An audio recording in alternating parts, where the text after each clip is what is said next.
Olá, amigos. É sempre uma alegria podermos estar reunidos na nossa casa, a Fraternidade Francisco de Assis.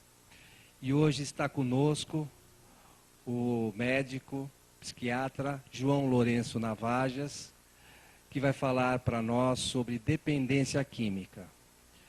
O João Lourenço colabora também na Federação Espírita do Estado de São Paulo e tem o programa Novamente, na Rede Boa Nova de Rádio, todas as segundas, 11 horas da manhã. Então, João Lourenço, por favor, fique à vontade. Boa noite, pessoal. Isso, agora os encarnados, pessoal. Boa noite. Isso, senão eu começo a levar susto, não é? Quem estiver dormindo, acorda, quem estiver acordado fica assustado e não dorme. Eu vou tentar não fazer vocês dormirem, tá? Bom, meu nome é João, a minha formação básica é na medicina. Depois fui me especializar numa área chamada psiquiatria. Dentro da psiquiatria, em psicoterapia, que é como se fosse a fisioterapia dos ortopedistas, a psicoterapia é a fisioterapia dos psiquiatras, né?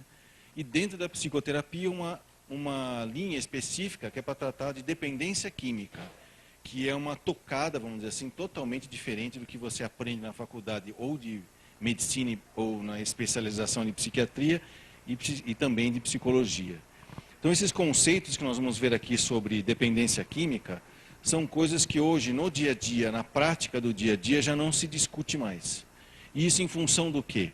Em função de que quando você ainda duvida de alguns conceitos, é muito comum você cometer o erro de, vamos dizer assim, não dar para o dependente químico o instrumento e a instrução que ele precisa para recuperar a sua qualidade de vida. Então, isso que eu vou comentar para vocês, que eu vou esclarecer para vocês, são informações que qualquer um pode ser proprietário dela, que vai ajudar não só no diagnóstico, como na indicação do tratamento adequado para os dependentes químicos. Então, no final da palestra, eu vou considerar vocês multiplicadores daqueles que têm olhos de ver e ouvidos de ouvir um dependente químico. Porque muitas vezes a gente acaba sendo enrolado, não pelo dependente químico, mas pelo que a doença faz com ele. Eles se tornam extremamente malandros, mas essa palavra não encaixa, porque parece xingamento. A doença faz com que eles se tornem extremamente hábeis para negar a realidade. E o que nos fica parecendo que é mentira. Mas a grande diferença entre a mentira e a negação da realidade, ou seja, eu não enxergo que eu sou um dependente químico, é que a negação é um processo inconsciente e a mentira não. É um processo consciente e calculado, ainda por cima. Então vamos ver alguns conceitos e aos poucos nós vamos entendendo melhor o que se passa, né? Bom, em primeiro lugar, essa vista explodida que vocês estão vendo aí, é só para a gente poder chamar a atenção por uma coisa importantíssima na dependência química, tá? Que ela é uma doença. Tá? Todo mundo pode ainda estar discutindo, mas será que a pessoa não bebe? Será que ela não fuma? Não cheira cocaína? Né? Porque é um glamour? Ela faz isso porque é chique? Ou ela usa um cigarro porque faz parte da roupa dela, da indumentária? Não, não é. A dependência química é uma doença e é uma doença primária. O que significa doença primária? É muito simples, é aquela doença que não é secundária. Deu para entender? Então vocês vão anotando aí que depois tem uma prova no final. Se vocês responderem assim já está bom. Mas vamos entender então o que é uma doença primária, entendendo o que é uma doença secundária. A doença secundária é aquela que você pega em função de outra doença. Por exemplo, uma pneumonia secundária a uma gripe maltratada. Então, essa pneumonia é secundária à gripe. Dependência química não é secundário a nada. A pessoa já nasce com a predisposição e ela vai ativar essa doença. Então, como é que a gente sabe, então, por exemplo, a pessoa fala assim, não, mas eu comecei a beber depois que meu pai morreu. É mesmo? Puxa, coitada, quanto tempo faz seu pai morreu? Faz uns 20 anos.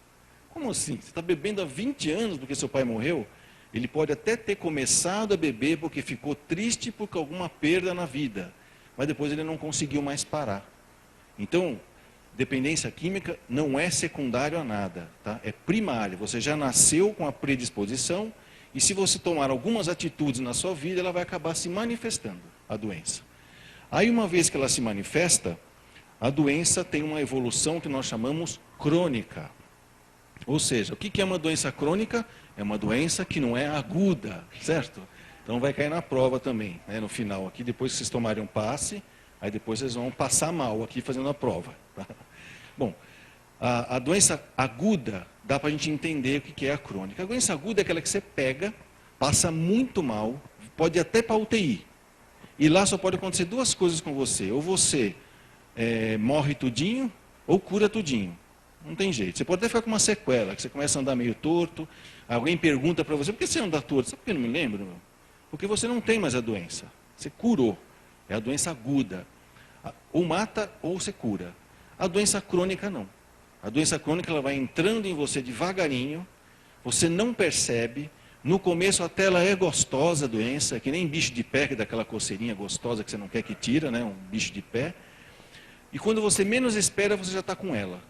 Você vai morrer com ela, mas não vai morrer dela se você se tratar. Por isso que é uma doença primária e ela é uma doença crônica.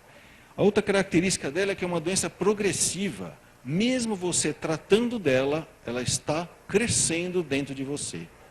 E essa progressividade leva a perdas físicas, biológicas, né? Perdas psicológicas, perdas sociais e perdas familiares. Ligado também às perdas espirituais. Né? O que significa isso? Que mesmo você controlando a doença, se você não cuidar da sua saúde física, psíquica, social e espiritual, a doença ela é fatal. Tá? Ela mata. E morre mesmo. E o dependente químico, normalmente, ele tem, quando ele vai morrer, ele tem três alternativas. Alternativa A, a morte morrida. Alternativa B, a morte matada. E a alternativa C, o morto-vivo. Aí ele escolhe o que ele quer, qual a alternativa que ele quer. O que é a morte morrida? Às vezes ele se compromete tão fisicamente, tanto, não se alimenta, não dorme, não toma banho, não faz nada na vida a não ser beber, ou cheirar, ou fumar maconha, seja o que for. Ou às vezes tomar calmante também. Né? O corpo dele falha, não consegue mais sustentar a vida biológica, aí o espírito vai embora. Isso que é a morte. O corpo não morre porque o espírito saiu, tá? Senão a gente morreria toda noite. Tá? O espírito vai embora porque o corpo não sustenta mais a vida. É a morte morrida. Mas o que mais mata o dependente químico é a morte matada. Então, é o que você vê, o alcoólico que sofre acidente de trânsito, acidente de trabalho, briga no boteco, ou então dependente de outras drogas, que tem, como podemos dizer assim, acerto de contas, morrer de overdose, né? É morto pelos comparsas do tráfico, assim por diante. O que mais mata o dependente químico é a morte matada. E se ele sobreviver à morte morrida e sobreviver à morte matada, ele vai virar um morto-vivo. Por quê? Porque ele usa tanta droga que lesa os neurônios, que mesmo que ele seja um anjo de ternura encarnado na Terra, ou um demônio das trevas encarnado na Terra, ele não vai ter cérebro para mostrar o que ele é. Ele não vai conseguir nem fazer o mal direito, porque ele não tem mais cérebro para isso. É o morto-vivo. Por que ele está morto? Porque para essa sociedade ele não produz mais nada. Ele vive, vamos dizer assim, sem produzir nada na vida dele. Mas, ao mesmo tempo, ele continua consumindo as coisas e vai ter que ter alguém cuidando dele. Como uma criança de 70 quilos. Você já imaginou, né? Trocar a fralda de um cara de 70 quilos, né? Porque às vezes eles não sabem nem que fez xixi, que fez cocô, ficou demente. Por isso que ele é um morto-vivo. Tá? Ele não participa mais da vida, mas consome coisas e pessoas que vivem ao seu lado. Por isso que aí, nesta vista explodida, vocês viram que eu repeti 4 vezes a palavra doença. Porque isso é importante que nós não esqueçamos. Quando você está diante de um dependente químico, você está diante de um doente. E não diante de um malandro, safado, vagabundo, que é o que ele mais ouve. E às vezes ele até se convence que é assim, prefere ser safado do que ter que admitir que é doente, porque se ele admitir que é doente, ele vai ter que se tratar. Vai ter que parar de beber, ou de usar droga, ou de usar calmantes. Então, olha que interessante. Então, dependência química é uma doença primária, crônica, progressiva e fatal. Então, repitam comigo. Dependência química é uma doença primária, crônica, progressiva e fatal. Mais uma vez, um recurso de repetição para memorização. Se a propaganda e o marketing faz isso, por que eu não posso fazer isso de maneira pedagógica, não é? A doença, dependência química, é uma doença primária, crônica, progressiva e fatal. Mais uma vez, dependência química é uma doença primária, crônica, progressiva e fatal. Porém, ela é tratável. Se você se tratar, você alcança o que nós chamamos de recuperação. Né? Qual é a diferença de cura? Nós vamos ver, ok? Outros conceitos que são super importantes, o que é uso, o que é abuso e o que é dependência. O uso, somos nós usamos. Tá? Então, o uso eventual é aquela champanhe do final de ano, né? Que aliás está chegando, não é? Você vai lá no final do ano, toma champanhe, né? No dia 31 de dezembro, né? É 31? Ou só 30? 31, né? 31 de dezembro você toma champanhe, aí no dia 1º de janeiro você fica, ai, não vejo a hora que chega dezembro para tomar outra champanhe. É assim ou não? Eu nunca vi ninguém fissurado por champanhe de final de ano. Isso é uso. A pessoa usa, nem lembra, é eventual. O uso esporádico já é aquela macarronada na casa da nona, que tem um vinho, ou então a sangria, não é? Na casa já é dos espanhóis, né? E aí a criançada toma água com vinho e açúcar, já é um uso um pouquinho mais assim, assíduo, uma vez por mês. E tem o uso constante, que normalmente é aquele pessoal que toma uma caipirinha antes de almoçar, que toma cerveja na hora do almoço, ou então vai para os pubs, né? Que é onde vai tomar o whisky, Red Label, Black Label, aqueles que tem até o nome dele na garrafa. É interessante isso, os caras têm, é usuário de droga e tem o nome dele na droga dele lá. Ó, isso aqui é a minha garrafa. E vai lá tomar um whisky antes de ir para casa. Isso já é um uso constante. Tá? E quando é abuso? É quando toda vez que eu uso, seja eventual, esporádico ou constante, eu causo um problema. É o cara que é problemático. Ele bebeu, ele fica meio estranho. Fala palavrão, né? Fala coisa esquisita, perde a crítica, dorme no meio da festa ou no meio da aula, seja lá o que ele está fazendo. Né? Ele sai fora de órbita. E o que é dependência? É um uso que é mais do que constante, é continuado, sempre problemático e compulsivo. Isso é patognomônico, como se diz em medicina, você viu esse sinal e o doente falou que tem esse sintoma, você está diante da doença. Você não precisa nem pedir exame. E o que é patognomônico? É que é a compulsão ao uso. Logo após a primeira dose, não importa do que seja, ele começa a querer beber um montão em seguida.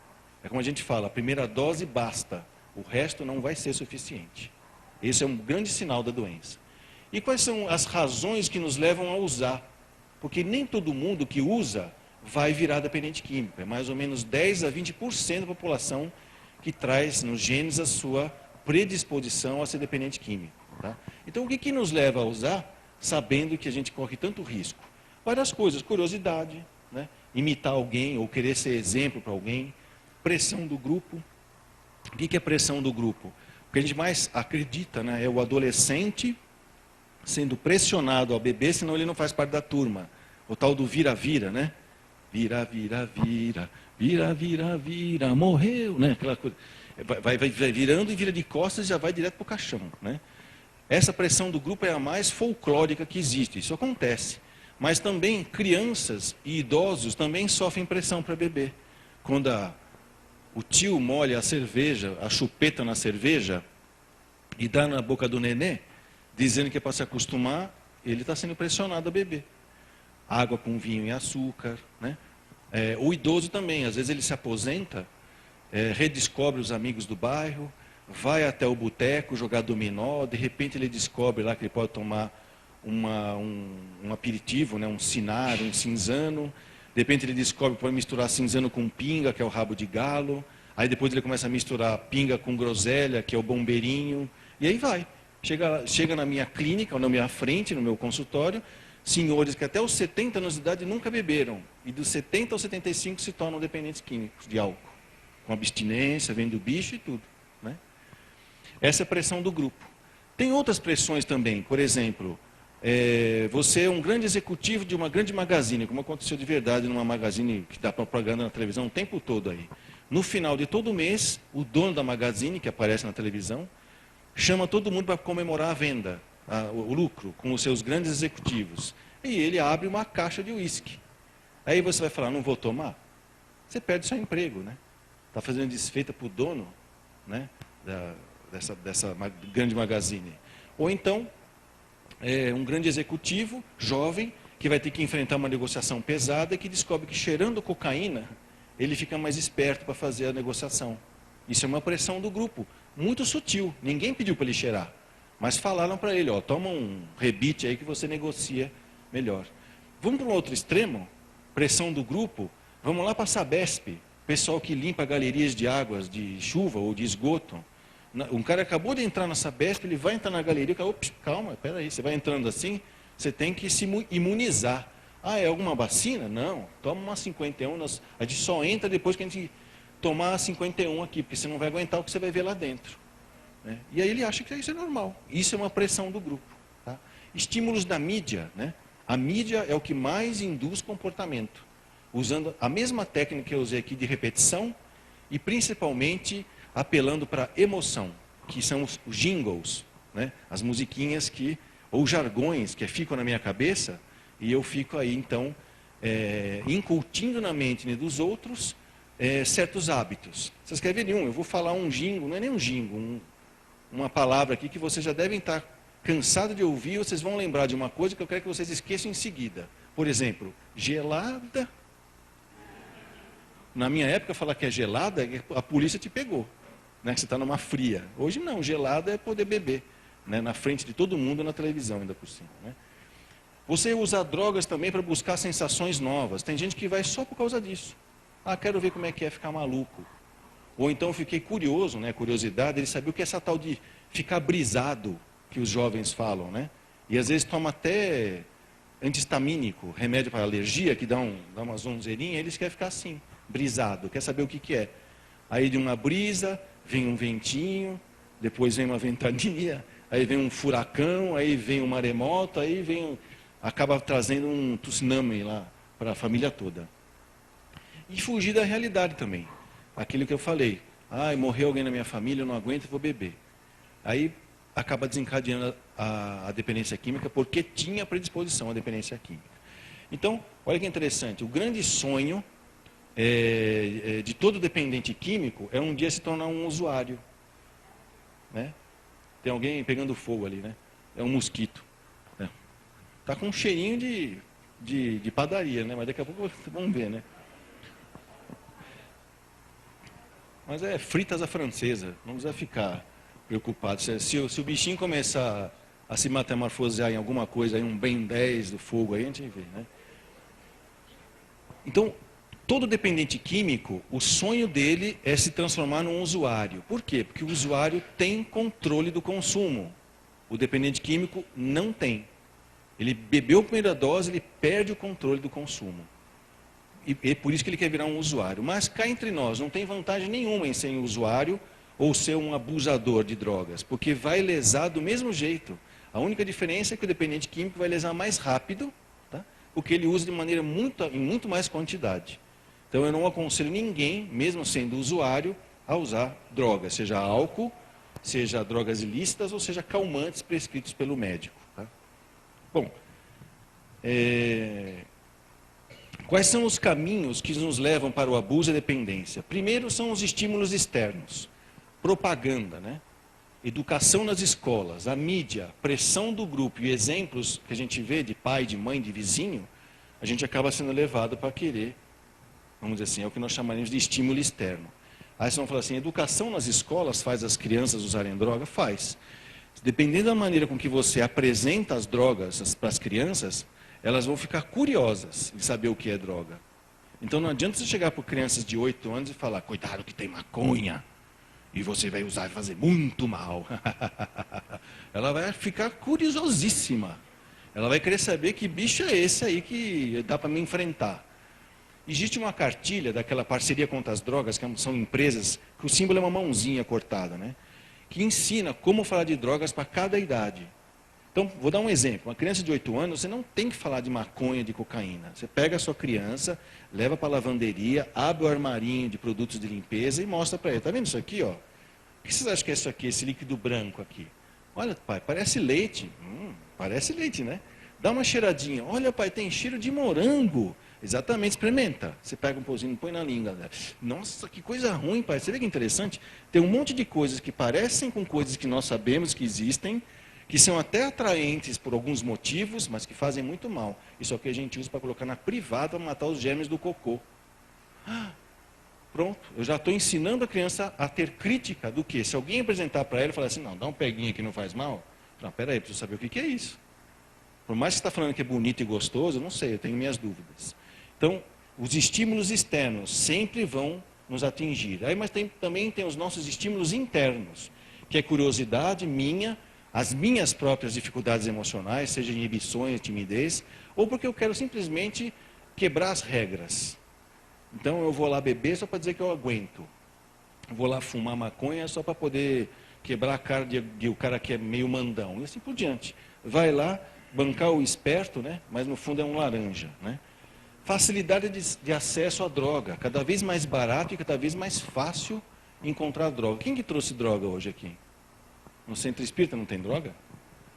Será que tem? Quem tem uma no bolso aí, um baseadinho, não tem aí umas graminhas, uma bala, um doce? O pessoal que é jovem sabe o que eu estou falando, né?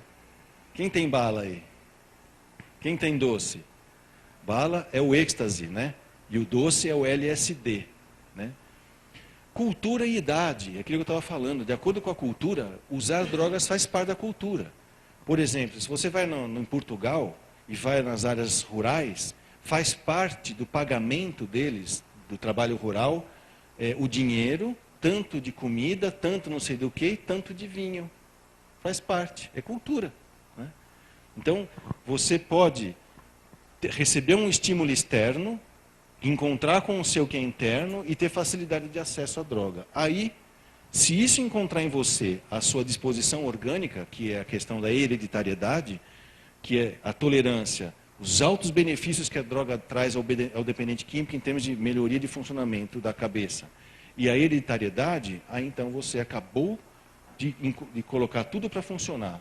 O abuso e a dependência se instala. Tá? Parece demorado isso, mas não é, tá? É facinho. É que nem campanha de eleição. Tá? Parece impossível. Parece que não vai dar, mas na última hora o cara conta uma piada, né? Fala mal do prefeito e não é eleito. Não é? É assim. E como é que faz? Como que o jovem hoje é considerado o alvo mais fácil das drogas? Primeiro que o pré-adolescente e o adolescente, ele ainda não tem uma personalidade totalmente formada. Então ele é facilmente influenciável pelo meio, na qual ele está buscando modelos para montar a sua personalidade, que é o tal do ideal de ego. Tá? Aí o que acontece?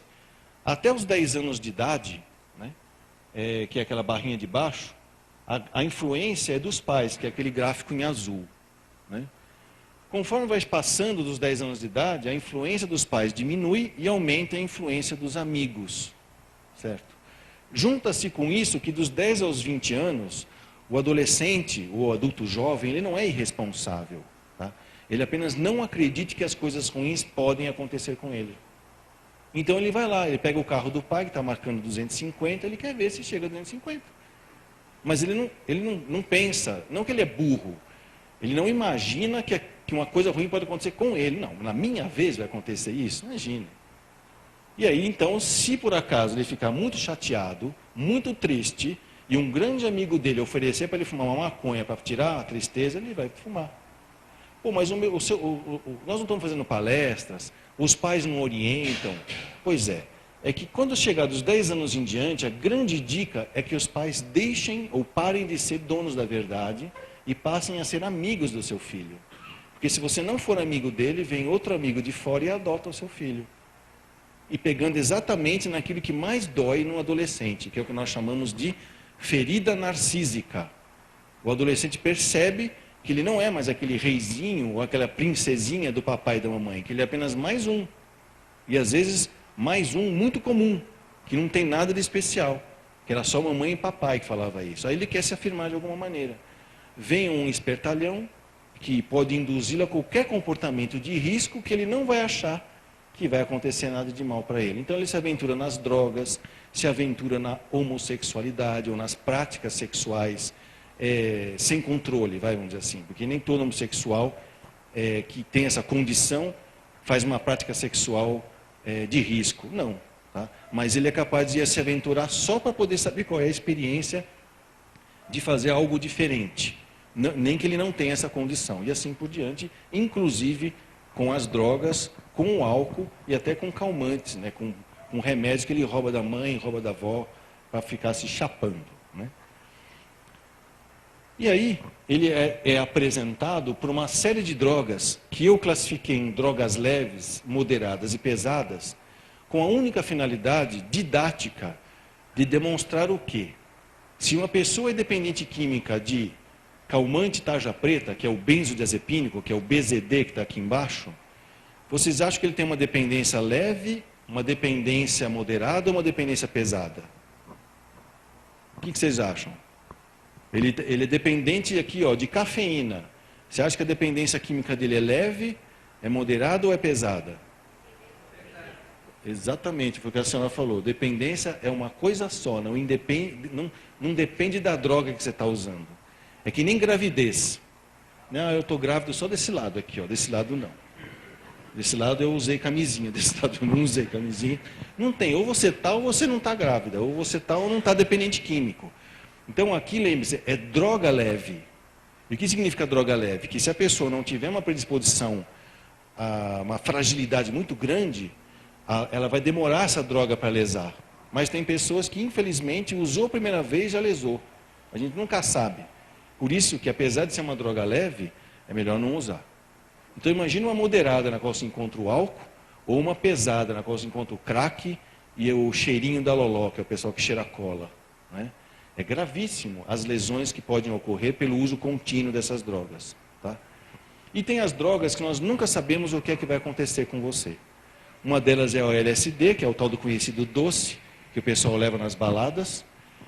O ayahuasca, que hoje mesmo uma paciente me ligou, médium, frequenta centro espírita, tem lesões cerebrais desde a infância, precisou parar a mediunidade dela, ela tem quase 50 anos de idade, por causa dessas lesões que aumentaram muito.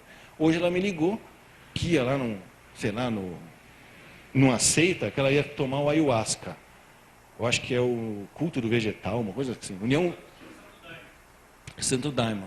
Aí ela me perguntou se ela podia. Eu falei, olha, poder você pode, ninguém vai te impedir, mas eu acho que você não precisa disso. Você já é médium. Você já tem consciência da realidade espiritual. Quem usa isso com feitio religioso são os cabeções. O pessoal que não consegue entrar na espiritualidade através da prece, da meditação e que é um atalho. Agora, se você tiver predisposição à dependência química, também é uma porta aberta. E quantos, vamos dizer assim, não passam mal? Mas tem um monte que toma esse Santo Daimon e fica bem. É o usuário. Né? Agora, cá entre nós, eu não preciso, alguém talvez precise, senão isso aí não existiria. Mas que é um risco usar. Eu ainda prefiro orar e meditar para alcançar o meu estado de consciência de contato com Deus. Existem as psilocibinas, que é aquelas chás ou bebidas feitas com cogumelo. Só que não é qualquer cogumelo, tem cogumelo que é venenoso. Às vezes o cara fica tão fissurado por drogas que ele acha que vai para lá no meio do mato, pega qualquer cogumelo e come. Às vezes ele morre intoxicado. Tem que ser aqueles cogumelos que nascem perto onde tem criação ou esterco de vaca. Então, se vocês estiverem viajando pelo interior, né, olharem para a paisagem e ver um bando de jovens correndo atrás das vacas, provavelmente não são jovens a favor da ecologia, certo? Eles estão procurando cogumelo, certo? E tem os vasoconstritores, que são aqueles colírios ou aqueles descongestionantes nasais, né? Que aí você fala assim, nossa, então usar descongestionante dá barato? Acontece que o pessoal que usa droga, ele não põe no nariz e no olho, ele toma o descongestionante. Tá? E aí dá um barato, porque ele é um vasoconstritor, altera a circulação do cérebro, o cara tem no mínimo uma brisa.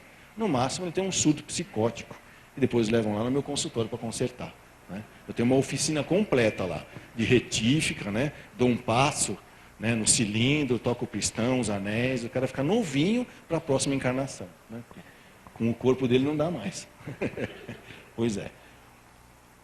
Então, isso é uma classificação segundo o que nós chamamos a virulência, a capacidade que a droga tem, ou a velocidade com que ela causa lesões.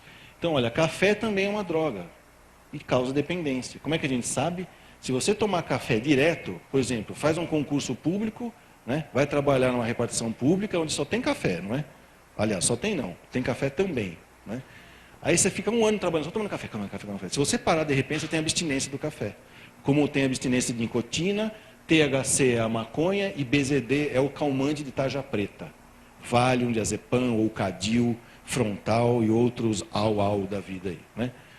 E as drogas moderadas é o álcool, que é vendido assim até para criança recém-nascida, certo? Cocaína, que pode ser aquela cheirada, né? Xaropes de tosse, que é um derivado de codeína, que age no cérebro, não age no pulmão. É um xarope que tira o reflexo da tosse. Pô, mas quem é que vai dar um remédio para esse? Se você tiver um tumor bem na carina, que é na curvatura aqui dos brônquios, você vai tossir até tentar eliminar o tumor, não vai conseguir.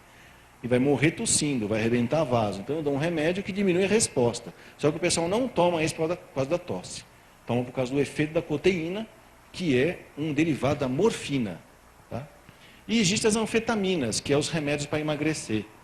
Os Inibex da vida, Fagolipo, né, que você compra aí, que vem o Mazindol, o Fempромporex, Anfepramona, que as mocinhas tomam para emagrecer. E aqui ó, vai um aviso às navegantes gordinhas, porque só elas se acham gordinhas, né? Que os homens gostam das mulheres com algumas gordurinhas a mais do que com alguns neurônios a menos. Então é melhor não usar esses tipos de anfetamina, tá bom? Porque faz mal. E a droga pesada, que é o crack, que é feito da pasta de coca, e ela é altamente cáustico para os lobos frontais. A pessoa deixa de ser gente fumando crack. Lesa o frontal, que é exatamente a diferença entre nós e os animais, né? A heroína, que no Brasil não é muito comum. Os casos de dependência de heroína no Brasil não são autóctones. Eles não aprenderam a usar droga aqui. Vieram da Europa e acabam vindo para o Brasil e traz essa dependência para cá. Os solventes, que é cheirar cola, principalmente cola de sapateiro, né? E a morfina propriamente dita, que é um remédio também usado na medicina como hipnoanalgésico. Tem pessoas que ficam dependentes de dolantina, Demerol, Tramal, Tilex, esses remédios que vai morfina. Tá? Então, essa é uma classificação ilustrativa. Não estou convidando ninguém a conhecer essas drogas. Se você vir alguma delas por aí, passa ao largo. Né? Que não precisa de exame nenhum. Basta alguém ter a paciência de ouvir. E às vezes não precisa nem ouvir o dependente químico. Pode ouvir alguém falando dele, que você já vai identificar, por exemplo, a primeira fase, que é a fase do uso social. Tá? Que é quando a gente aprende a usar. É uma experiência universal, porque todos nós já bebemos. Quem nunca bebeu aqui? Só você? Mais alguém? Tá bom. Na realidade bebeu, né? Porque quem não comeu pastel? Né? Pastel é feito com pinga, não é? Quem não comeu carne assada com vinho? Né? Talvez a pessoa fale assim, eu nunca peguei um copo de vinho e bebi, mas álcool já entrou em contato. É uma experiência universal. E essa experiência que eu estou falando é aquela do bailinho, das debutantes, né? Quando você vai lá, chega meio acanhado na festa, com vergonha das meninas, aí você descobre que os mais velhos bebem um negócio lá que é o ponche. Acho que ponche não existe mais, né? Ponche, acho que hoje o ponche o pessoal faz gargareja. Para tirar o gosto da maconha, tirar o cheiro, sei lá, das coisas lá, né? Das pedras, né? Lava o rosto, né? O ponche, né? Quando você toma ponche, você fica mais solto, né? Por isso que nós falamos aqui que é uma maneira de eu chegar na festa normal, eu só estou acanhado, eu não estou doente. Uso a droga, que seja, e fico mais solto, fico mais alegre, né? E aí é o que nós chamamos que é uma experiência gratificante, porque eu chego sozinho e acanhado e saio alegre e acompanhado. Beleza, né? E aí o que acaba acontecendo? A pior coisa que pode acontecer, quer dizer, primeiro a melhor coisa, eu uso e melhora a minha produtividade, as minhas relações humanas melhoram quando eu uso. O usuário, tá? Por quê? Porque no dia seguinte, a pior coisa que você pode fazer, de ter de sofrimento, é uma ressaca, que é uma desidratação muito forte causada pelo álcool, que dá dor de cabeça, aversão ao álcool, dá muita sede, tá? Mas aí existe aquelas pessoas, os 10 a 20% da população, que vai entrar nessa experiência universal, só que tem predisposição à dependência química. E aí esse cara é aquele que chega na festa, muito diferente do rapaz normal. O normal ele chega acanhado na festa, aí ele toma um, né? E aí ele sai com a menina e vai dançar. O que tem predisposição à dependência química, ele também chega acanhado. Aí ele chega acanhado, né? Todo tortinho, aí ele toma uma, ele se transforma, ele vira o demônio da festa. Todo mundo gosta dele, e as garotas crescem o olho, porque ele faz coisas que sobra ele não faria, mas é melhor ele fazer. Por isso que ele é chamado, que ele é o macaco da festa. Tá? Essa é a fase do que nós chamamos do macaco do dependente químico. A primeira fase da história natural da dependência química. Todo mundo percebe quem é o macaco da festa. Ou o macaco de casa. Né? Ou o macaco do vizinho, o macaco da sua sala de aula, né? Da sua classe de aula, assim por diante. Depois vem a segunda fase da dependência química, que é a manifestação da dependência propriamente dita. Quem tem predisposição, a primeira coisa que acontece é tolerância ao químico. Ele precisa de doses cada vez maiores para ter o mesmo efeito que ele tinha no começo. Então ele chegava lá, tomava uma conchinha de ponche, já ficava bem. Hoje ele já pega o jarro de ponche, e toma e não fica legal. Aí ele vai lá e descobre a cerveja. Depois da cerveja, dá um gelado, né? Ele já começa a pegar uma bebida quente para quebrar o gelo da cerveja. E aí ele vai embora. E isso eu estou sendo inocente, tá? Porque hoje o pessoal cruza drogas, né? Já sai de casa calibrado, faz um estágio no amigo, vamos tomar o uísque do meu pai lá no apartamento, depois a gente vai para a festa. Ou então vamos tomar uns rebite, tomar umas balas, uns doces, antes de ir para a festa, porque lá a coisa rola pior. E assim vai. Né? Ele vai precisando de doses cada vez maiores para ter o mesmo efeito. Aí, normalmente, nessa fase, o dependente químico já está meio depressivo, porque ele já começa a perceber que a vida dele não é normal. Então ele precisa usar para se sentir normal. Quando antes ele usava para se sentir eufórico. Agora ele usa para se sentir normal. Né? Então é aquele cara que está lá, todo mal ajambrado, né? Fala, vamos na festa da Mariazinha? Ah, vou não. Ah, a mina chata lá do segundo. Não vou, mano. Que uma baranga, mano. Mas isso que vai rolar umas pacoteiras lá. Pacote? Pacote. Sabe até que ela é bonitinha, né? Falou que tem droga, ele vai para cima. Né? Ele não tem dúvida, porque ele quer se sentir bem. Aqui ele já não tem gratificação emocional. Né? Ele tem sofrimento emocional. Ele precisa usar para se sentir bem. Ele está sempre mal. Cai a produtividade dele. É o aluno que começa a ser muito mal na escola. É o profissional que o supervisor dele percebe.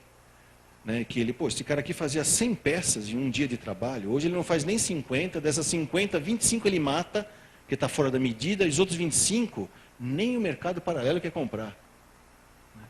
Tem uma coisa estranha, mudou a produtividade dele. Tá? E aí, o que acaba acontecendo? Começa a ter lesões maiores, não é só ressaca. O cérebro, porque está usando muitas drogas diferentes, em muita quantidade, começa a ter lapsos de memória. É aquela fase, então, que a pessoa vai numa festa, brinca pra caramba, volta para casa, dorme e no dia seguinte liga para os amigos, muito bravo, muito chateado, que ninguém acordou ele para ir na festa. Ele não lembra que foi.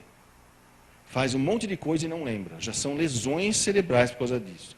Aí, esse adolescente, esse adulto jovem, este adulto maduro, esta mãe, este pai, esta tia, esta avó, né, esta criança, é alguém que você ama, não é?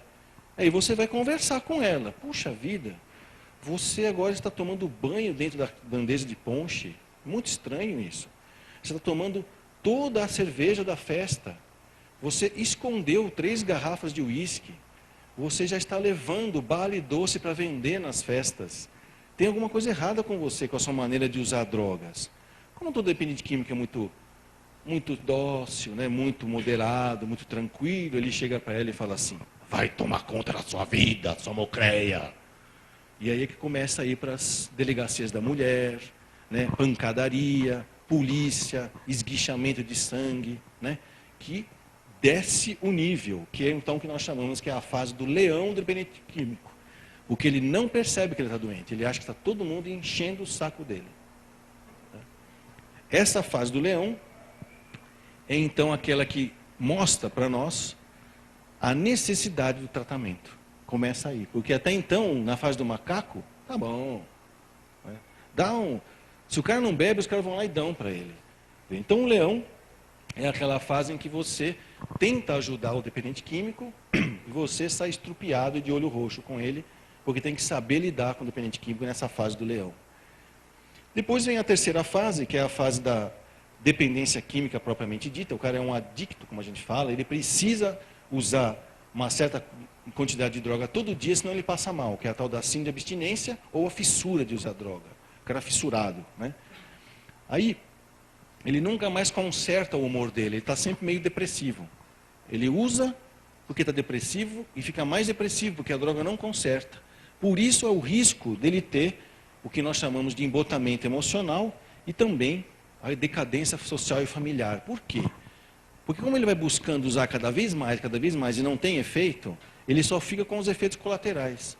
E o maior risco do efeito colateral é a overdose. Porque ele vai cheirando a cocaína. Ah, não deu barato. Ah, não deu barato. Ah, não deu barato. Quando ele chega lá no Rio de Janeiro pela Dutra, cheirando, carreirinha dele, ele viu que não deu barato, mas ele já morreu de overdose. Crise de pressão alta, aneurisma, derrame cerebral, infarto do miocárdio, assim que morre o dependente de cocaína. Né? O alcoólico tem muito delírio de ciúmes, né? Por vários motivos. Psicológicos, porque quando ele começa a beber e descobre os benefícios do álcool, ele casa com a bebida e abandona a esposa. Aí a mulher aceita isso, trabalha, paga as contas e deixa o marido bebendo. É a mulher facilitadora, que é uma outra palestra, que é sobre codependência, tá? Que é a doença da família. Tá? E aí o que acaba acontecendo? Ele vai assim, gozado. Eu já nem olho mais para minha mulher.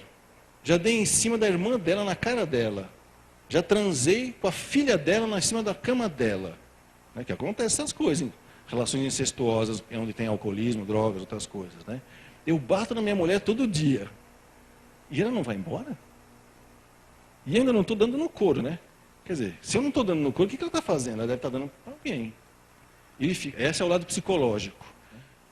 Isso é que é a terceira fase, que é a fase do porco. Né? Em que não toma mais banho, não come, não bebe água, né? Bebe só álcool.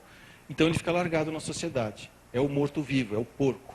Essas são as fases que faz o diagnóstico de dependência química, que a gente pode estar percebendo o quê?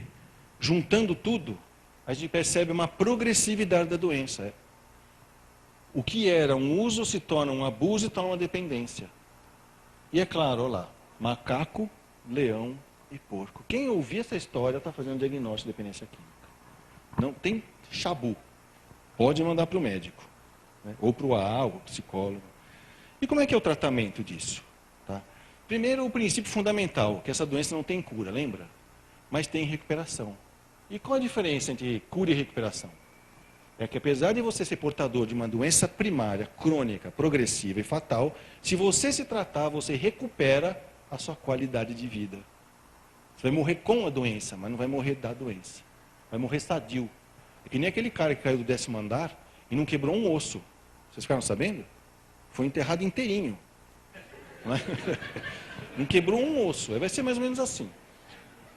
E recuperar significa o quê? Primeiro parar o consumo. Não pode mais usar nada. E o alcoólico tem essa mania. Mas não pode. E também não. Não pode. Não pode usar nada. Eles são assim.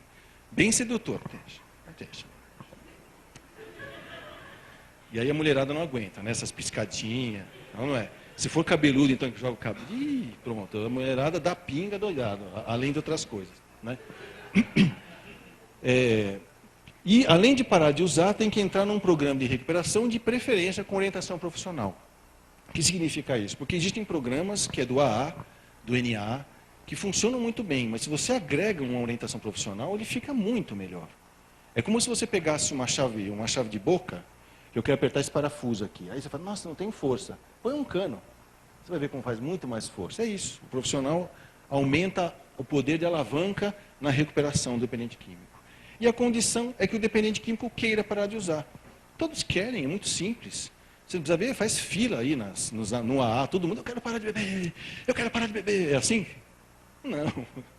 O dependente químico ele se sente muito mais doente quando para de beber do que quando está bebendo. Ele entra em abstinência.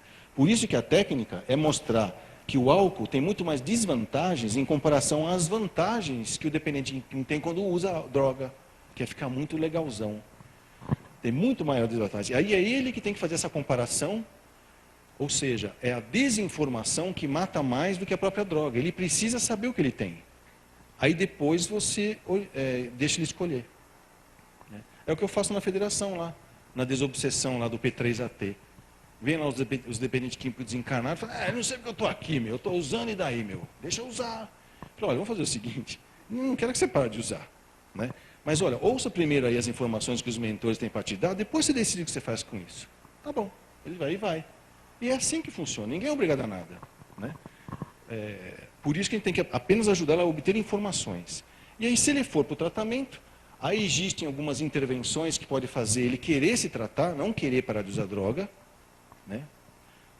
Aí, quando ele for lá, ele vai ter que fazer uma desintoxicação e tratar as sequelas físicas por causa do consumo, que hoje, vamos dizer assim, do ponto de vista psiquiátrico, o que é usar droga? É uma intoxicação voluntária, exógena, crônica, que o cara faz. Ele faz porque ele quer, não é sem querer. Aí eu tenho que conscientizar ele que ele é portador de uma doença, romper o bloqueio emocional dele, lembra, ele não sabe mais nem o que ele sente. Né? E aí ajudar ele a reformular os valores éticos e morais. Aí é que entra o aspecto do espiritismo, né? Na qual o quê? Além dele participar de grupos de anônimos, onde ele vai fazer uma autodesobsessão, muitos deles acabam querendo saber mais sobre a espiritualidade. E aí, na casa espírita, eles vão encontrar mais informações. E isso pode ser feito com um acolhimento, desde que você não desfocalize ele da recuperação. Porque isso era o que acontecia comigo lá no Bezerra de Menezes. Tinha uma psicóloga lá, a Cecília, que ela quase ajoelhava no chão para mim. Ela falava, doutor João, não pode falar essas coisas para o doente. Eu era espírita roxo, eu dava plantão e eu era assistente da enfermaria do dependente químico. No plantão eles iam falar comigo, só que já para 171. Doutor, por que eu estou aqui? Eu falei, porque você é portador de uma doença, assim, assado. Mas em alguns casos você sabe que pode ser obsessor. Aí eles alguns casos pode ser um problema psicológico. Aí na segunda-feira, todo mundo pedindo alta a pedido. E qual era a desculpa? O doutor João falou que eu tenho encosto. Eu não tenho alcoolismo, eu não sou portador de alcoolismo, eu tenho encosto. Eu falei, não, você deve ter encosto também. Né? Você é que é um encosto para o desencarnado, que não deixa ele ir embora. Né? O outro fala, não, eu tenho um problema psicológico. Você tem problema psicológico por causa da droga. E assim por diante. Por isso que a gente tem que fazer uma orientação também com o profissional que alavanca muito a recuperação do dependente químico. E quando ele entrar nesse tratamento, que é o tal do método ou modelo Minnesota, primeiro ele vai aprender a lidar com sintomas de abstinência, que é a aguda, que é aquela quando ele para de usar, que ele treme ou fica fissurado por droga. Demora uns 3 a 10 dias para passar. Se ele passar por isso, que eu posso até usar remédio para ajudar a passar por isso, depois eu tiro. Senão ele fica dependente do remédio também. Ele vai entrar na abstinência demorada, que demora 3 anos para o corpo dele se habituar a viver sem droga. Aí ele vai começar a corrigir os danos físicos, psicológicos, sociais e espirituais. O que é um dano espiritual? Vocês concordam que uma menina de 15 anos, que transa com qualquer um em qualquer lugar, por R$1 para poder comprar uma pedra de crack, é uma perda espiritual grande? Que um rapaz que decide matar uma pessoa só para poder pegar a carteira dela, não é uma perda espiritual muito grande? Isso é que eu acho que é o mais difícil trabalhar no dependente químico.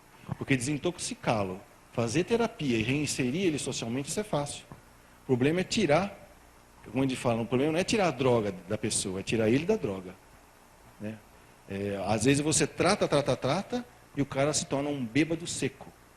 Ele só parou de beber, mas ele continua roubando o cavalo, como a gente fala, do mesmo jeito. Por isso que tem que fazer as tarefas. Primeiro, reconhecer que ele é portador de uma doença, que ele não é malandro e nem é muito esperto também não. É só doente. E ele tem risco se usar álcool ou drogas. Ele corre risco. Ele não é uma pessoa comum que pode usar álcool sem risco, ou usar drogas sem risco, ou usar calmante sem risco. Né? Segunda tarefa, ele tem que se abster, não usar nenhuma substância química psicoativa. a não ser aquela prescrita pelo médico e sob supervisão do médico. E a terceira tarefa é reconhecer a necessidade de, além de parar de beber, além de reconhecer que é doente, parar de usar, que ele precisa fazer um tratamento específico para isso. Bom, isso é muito importante. E aí, o que é esse modelo de recuperação evolucionário que a gente fala? Primeiro é a abstinência, que é aprender como parar de usar álcool. Ou seja, você faz que nem Allan Kardec, pelo método de Pestalozzi, né? É do básico para o complexo, do simples para o complexo, né? É exatamente o método do Kardec na hora que escreveu a doutrina. A mesma coisa. Primeiro, olha, aprende como parar de usar o químico. Tem até literatura pronta já. Você vai nos Alcoólicos Anônimos, compra o livro amarelo, chama-se Viver Sóbrio. É uma série de truques como evitar o primeiro gole, ou a primeira dose, ou seja lá o que for. Depois, sobriedade, aprender como lidar com a vida sem químicos. Esse cara usou droga por 20 anos. Ele só sabe descer escada e subir escada drogado. Ele não sabe subir e descer escada sem usar droga. A vida dele é estranha. Ele nasceu agora, ele precisa aprender como é que é cumprimentar as pessoas, como é que é transar com a mulher dele, como é que é almoçar sem estar drogado. Ele não sabe essas coisas. Por isso que a gente chama de sobriedade, aprender como lidar com a vida sem o químico. Depois ter uma vida confortável, porque muitas vezes eles conseguem manter a abstinência, aprende a viver sem químico, mas fica roendo uma corrente enorme. Oh, vida chata, se eu pudesse tomar uma, caramba. Isso não é viver confortável. E ter uma vida produtiva, que é aprender a continuar a sua vida onde foi que ela parou. E isso é muito difícil para o dependente químico. Por isso que a gente fala, parar de usar droga é muito fácil. O difícil é não voltar. E para não voltar, você tem que fazer esse trabalho todo sob supervisão. Não é sozinho. Tá? O dependente químico sozinho está mal acompanhado, como a gente fala, né? E aí, esse processo é aquilo que nós estamos falando. Sensibilizar ele para o tratamento, estabilizar a doença, ou seja, tirar todos os defeitos que ele ficou fisicamente, psicologicamente, socialmente, conscientizar ele que ele precisa viver sem químico, colocar em prática esse programa de recuperação, mudar seus sentimentos, pensamentos e ações, e depois fazer um crescimento, ou seja, continuar vivendo sóbrio e continuar construindo a sua vida, e não quando é que eu vou beber. Porque muitos fazem isso, fazem planos, do tipo, eu vou fazer recuperação por 3 anos, depois eu acho que eu já posso beber. A experiência demonstra que a doença realmente é crônica. Você pode ficar 10 anos sem beber. Se você resolver tomar o primeiro gole daqui 10 anos, você vai beber os 10 anos que você não bebeu, tudo de uma vez só. E aí tudo isso é feito de uma maneira que nós chamamos, que é o nível de aprendizado. Então, olha, do nível número 1 aqui, para o nível 2, nós chamamos de conscientização. A pessoa, ela tem um problema e não sabe que tem. Ela é incompetente, só que ela é inconsciente naquela situação. Então, o que a gente vai lá? Conscientiza a pessoa. Olha, você não bebe porque você é safado e vagabundo. Você bebe porque você é um dependente químico, é uma doença. Depois ele vai para o nível 3, que é o quê? Fortalecimento da vontade. Como é que eu faço para não beber? Tem todas umas técnicas. Tá bom? Como é que eu faço para viver bem? Já é o nível 4, lá, maturidade emocional. Aqui é que normalmente a gente alavanca com um profissional. Tá? Depois vem o crescimento pessoal, porque a vida não é só parar de beber. É continuar vivendo, crescendo, produzindo, casando, tendo filho, reparando os erros que fez, até que você percebe que você é incompetente espiritual. E aí você quer então expandir a sua consciência. E aí então você acaba até, além de frequentar grupos de anônimos, você busca a sua religião de origem. Normalmente, se o cara é espírita, ele volta para o espiritismo. Né? E demora mais ou menos isso, de 2 a 3 anos, para que primeiro o paciente aprenda a viver com a SAD, que é a Síndrome de Abstinência Demorada. Depois demora de 8 a 10 anos para que o dependente químico retorne à sua condição normal. E aqui, cuidado, quando você fala isso para o dependente químico, ele fala, então eu estou curado? Porque se ele achar que ele está curado, o que ele pode fazer? Usar droga. Não. Agora você está com a sua vida estabilizada, mas você não está curado. E aí, para a gente entender isso, vem esse gráfico aqui, muito simples, que eu espero vocês anotarem. Vocês podem anotar, eu espero, né? Que é o que chama de gráfico de Jelinek. Tá? O que significa isso? Aqui em cima é quando o cara não estava usando droga ainda, mas ele não sabia que ele tinha predisposição a ser dependente químico. Aí ele passou a usar. E aí então ele começou a cavar o fundo de poço dele. E normalmente a gente não percebe, porque o gráfico não é assim, retão. Ele é assim, olha, deu uma queda, melhorou. Deu uma queda, melhorou. Deu uma queda, melhorou. E a gente fica acreditando nas melhoras, até que ele fica no fundo do poço. Está aqui no fundão do poço. Aí ele começa a entrar em recuperação. Só que a recuperação também é assim. Dá uma melhora, uma pioradinha. Dá uma melhora, uma pioradinha. Dá uma melhora, uma pioradinha. Ele vai melhorando. Até que chega lá em cima, no mesmo nível em que ele estava aqui. Mas ele não voltou a ser o que ele era antes. Tanto que a gente fala que aqui, o estado dele é de pepino. E de lá é o estado de picles. Pepino que virou picles não volta a ser pepino. Então ele não pode achar que está curado. Mas lá, a qualidade de vida dele está igual ao que é aqui. Deu para entender? Ele conseguiu recuperar a sua qualidade de vida, mas ele não está curado da dependência química. Assim como um diabético pode começar a ficar diabético, e tem hiperglicemia, e faz hipoglicemia, e cai no fundo do poço, perde um rim, fica cego de uma vista, aí ele fala, é melhor me tratar. Toma insulina, não é assim?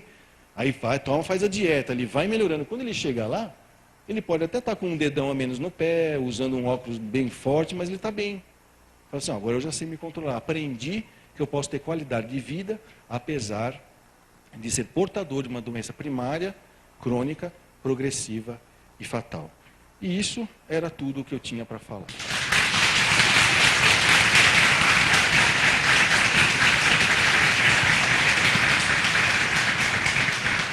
Eu que agradeço a paciência que vocês tiveram de me ouvir. E hoje eu convido vocês a serem multiplicadores do que vocês viram aqui.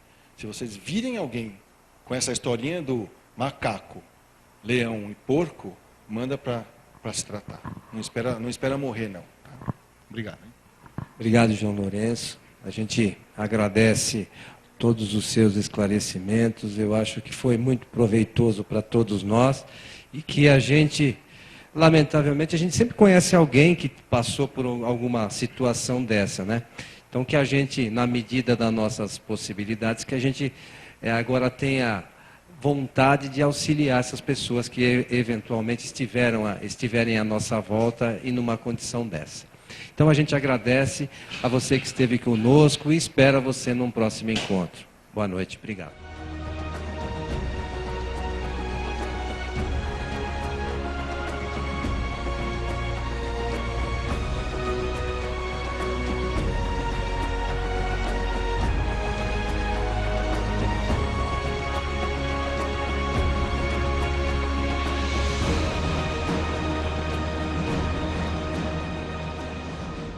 Propaganda, né?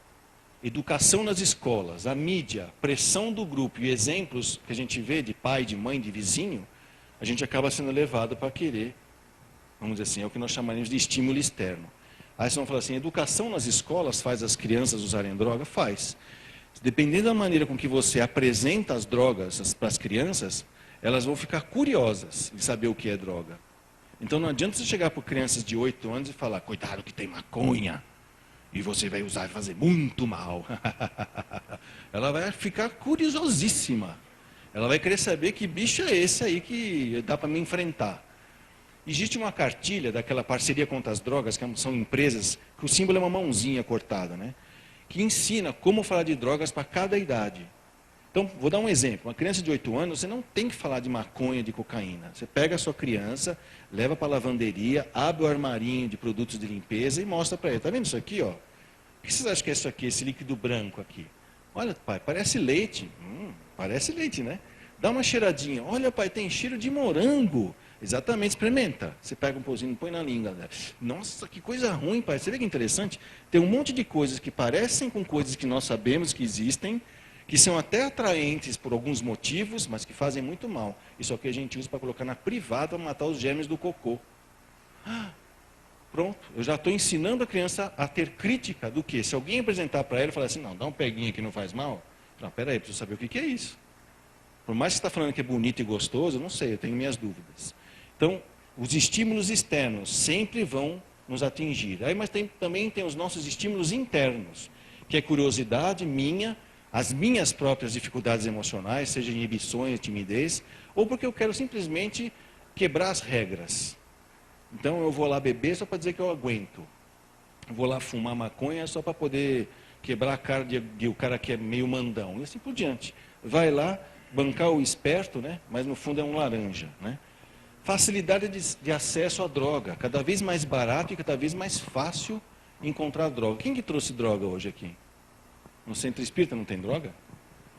Será que tem? Quem tem uma no bolso aí, um baseadinho, não tem aí umas graminhas, uma bala, um doce? O pessoal que é jovem sabe o que eu estou falando, né? Quem tem bala aí? Quem tem doce? Bala é o êxtase, né? E o doce é o LSD, né? Cultura e idade, é aquilo que eu estava falando. De acordo com a cultura, usar drogas faz parte da cultura. Por exemplo, se você vai em Portugal e vai nas áreas rurais, faz parte do pagamento deles, do trabalho rural, o dinheiro, tanto de comida, tanto não sei do que, tanto de vinho. Faz parte, é cultura, né?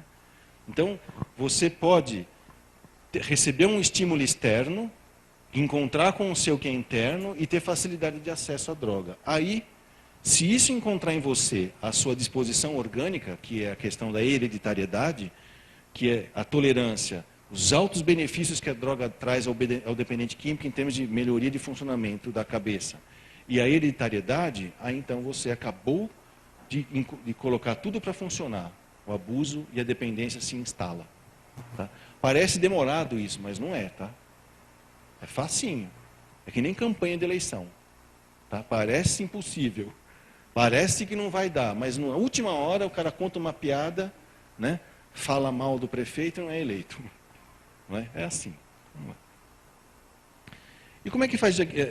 Como que o jovem hoje é considerado o alvo mais fácil das drogas? Primeiro que o pré-adolescente e o adolescente, ele ainda não tem uma personalidade totalmente formada. Então ele é facilmente influenciável pelo meio, na qual ele está buscando modelos para montar a sua personalidade, que é o tal do ideal de ego. Tá? Aí o que acontece? Até os 10 anos de idade, né, que é aquela barrinha de baixo, a influência é dos pais, que é aquele gráfico em azul. Né? Conforme vai passando dos 10 anos de idade, a influência dos pais diminui e aumenta a influência dos amigos. Certo? Junta-se com isso que dos 10 aos 20 anos, o adolescente ou adulto jovem, ele não é irresponsável. Tá?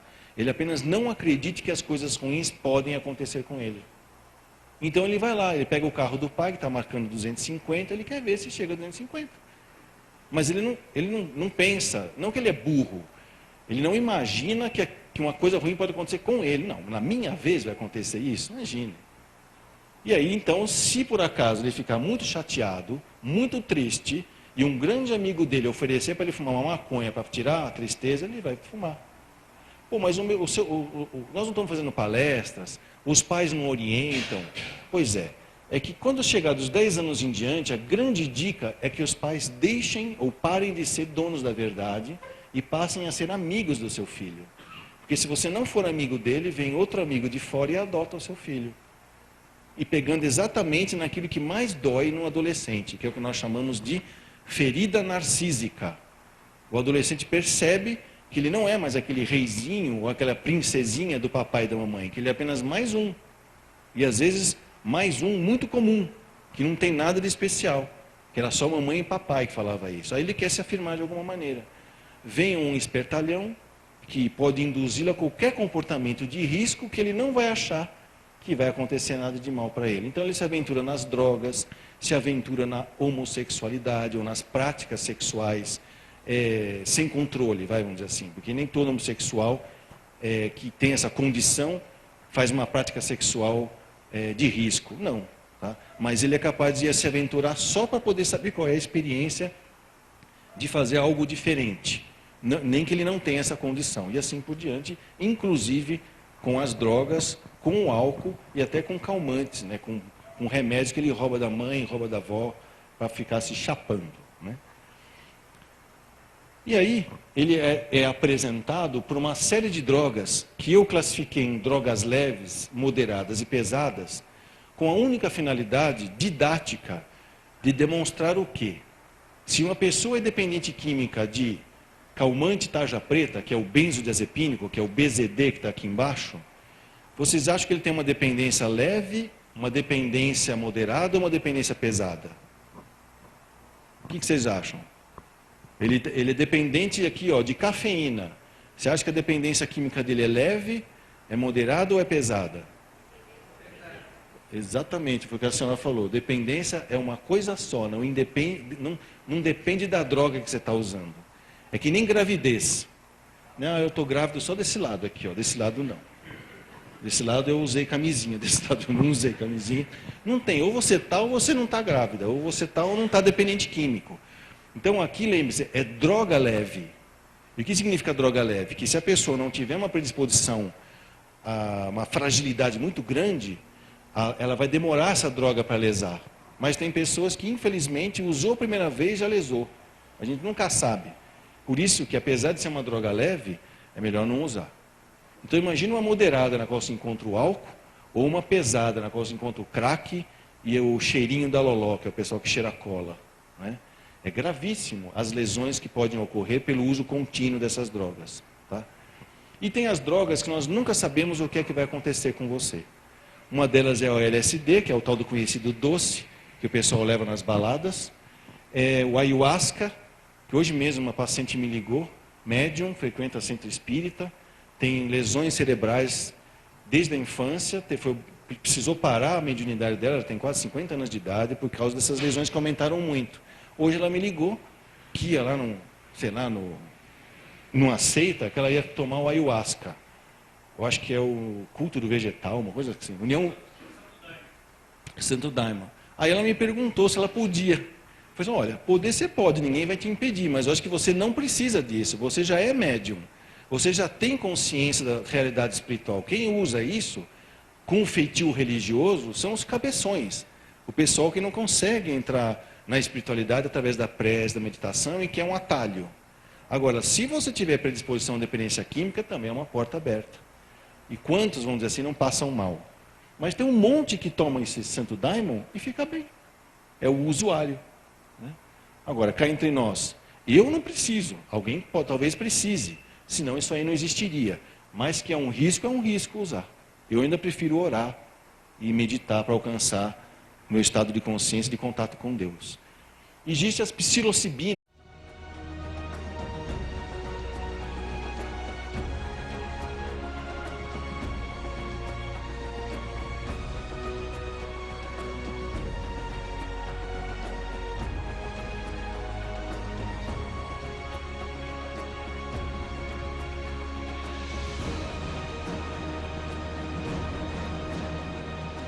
Olá, amigos. É sempre uma alegria podermos estar reunidos na nossa casa, a Fraternidade Francisco de Assis. E hoje está conosco o médico, psiquiatra João Lourenço Navajas, que vai falar para nós sobre dependência química. O João Lourenço colabora também na Federação Espírita do Estado de São Paulo e tem o programa Novamente, na Rede Boa Nova de Rádio, todas as segundas, 11 horas da manhã. Então, João Lourenço, por favor, fique à vontade. Boa noite, pessoal. Isso, agora os encarnados, pessoal. Boa noite. Isso, senão eu vou começar a levar susto. Não é? Quem estiver dormindo, acorda. Quem estiver acordado, fica assustado e não dorme. Eu vou tentar não fazer vocês dormirem. Tá? Bom, meu nome é João. A minha formação básica é na medicina. Depois fui me especializar numa área chamada psiquiatria. Dentro da psiquiatria, em psicoterapia, que é como se fosse a fisioterapia dos ortopedistas, a psicoterapia é a fisioterapia dos psiquiatras. Né? E dentro da psicoterapia, uma linha específica que é para tratar de dependência química, que é uma tocada, vamos dizer assim, totalmente diferente do que você aprende na faculdade ou de medicina ou na especialização de psiquiatria e também de psicologia. Então, esses conceitos que nós vamos ver aqui sobre dependência química são coisas que hoje, no dia a dia, na prática do dia a dia, já não se discute mais. E isso em função do quê? Em função de que quando você ainda duvida de alguns conceitos, é muito comum você cometer o erro de, vamos dizer assim, não dar para o dependente químico o instrumento e a instrução que ele precisa para recuperar a sua qualidade de vida. Então, isso que eu vou comentar para vocês, que eu vou esclarecer para vocês, são informações que qualquer um pode ser proprietário dela, que vai ajudar não só no diagnóstico, como na indicação do tratamento adequado para os dependentes químicos. Então, no final da palestra, eu vou considerar vocês multiplicadores daqueles que têm olhos de ver e ouvidos de ouvir um dependente químico. Porque muitas vezes a gente acaba sendo enrolado, não pelo dependente químico, mas pelo que a doença faz com ele. Eles se tornam extremamente malandros, mas essa palavra não encaixa, porque parece xingamento. A doença faz com que eles se tornem extremamente hábeis para negar a realidade. E o que nos fica parecendo que é mentira. Mas a grande diferença entre a mentira e a negação da realidade, ou seja, eu não enxergo que eu sou um dependente químico, é que a negação é um processo inconsciente e a mentira não. É um processo consciente e calculado, ainda por cima. Então vamos ver alguns conceitos e aos poucos nós vamos entendendo melhor o que se passa, né? Bom, em primeiro lugar, essa vista explodida que vocês estão vendo aí, é só para a gente poder chamar a atenção para uma coisa importantíssima na dependência química, tá? Que ela é uma doença. Tá? Todo mundo pode ainda estar discutindo, mas será que a pessoa não bebe? Será que ela não fuma? Não cheira cocaína? Né? Porque é um glamour? Ela faz isso porque é chique? Ou ela usa um cigarro porque faz parte da roupa dela, da indumentária? Não, não é. A dependência química é uma doença e é uma doença primária. O que significa doença primária? É muito simples, é aquela doença que não é secundária. Deu para entender? Então vocês vão anotando aí que depois tem uma prova no final. Se vocês responderem assim já está bom.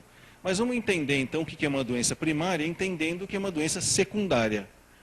A doença secundária é aquela que você pega em função de outra doença. Por exemplo, uma pneumonia secundária a uma gripe maltratada. Então, essa pneumonia é secundária à gripe. Dependência química não é secundário a nada. A pessoa já nasce com a predisposição e ela vai ativar esta doença.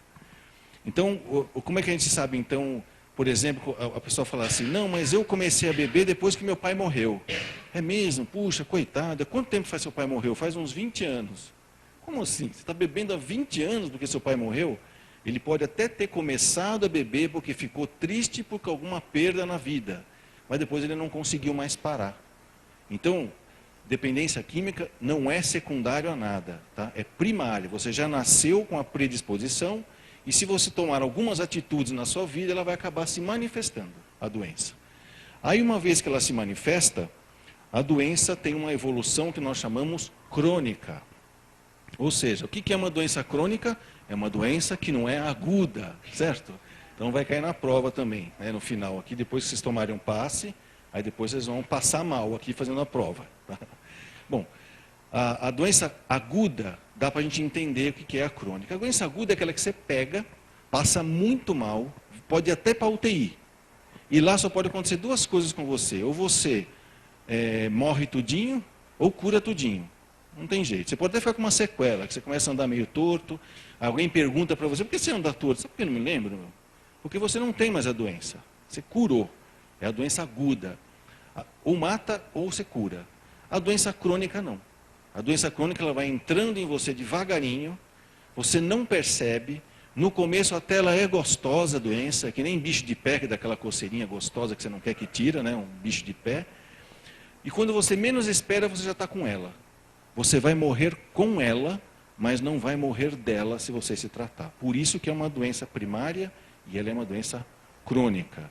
A outra característica dela é que é uma doença progressiva. Mesmo você tratando dela, ela está crescendo dentro de você.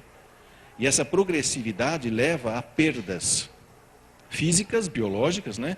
Perdas psicológicas, perdas sociais e perdas familiares. Ligado também às perdas espirituais. Né? O que significa isso?